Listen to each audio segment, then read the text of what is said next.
Lata, for that. Well, moving on, the Parliamentary Committee on Finance has red-flagged anti-competitive practices of big tech companies and has called for an ex-ante framework legislation and identification of players that can negatively influence competition. Let's find out more on this. Parikshit Luthra, my colleague, has more. Parikshit, over to you.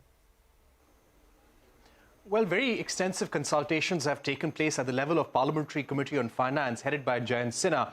We have seen stakeholders such as Amazon, Google, Flipkart depose before the committee, members of the Competition Commission, leading law firms from India.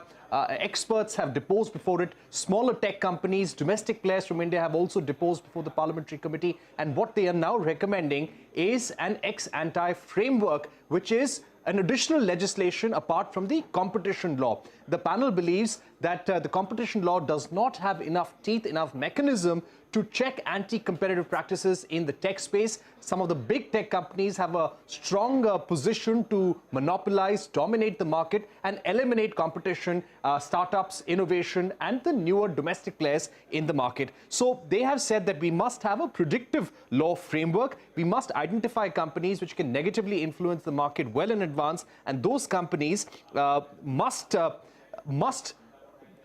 must be forced to follow anti-steering, net neutrality, platform neutrality provisions. They must not use any data in competition which is not publicly available as well. They should inform CCI or CCI and the government of any mergers and acquisition or market concentration that they are going to take up in the days to come. They have also identified 10 areas which the government and the CCI must watch out for when it comes to anti-competitive practices. But they are urging the government to look at the EU example when it comes to the Digital Markets Act and probably implement some of the best practices from there in Indian law. But net-net, they're asking for an ex-ante legislation to regulate digital markets and to make sure that domestic players are not affected.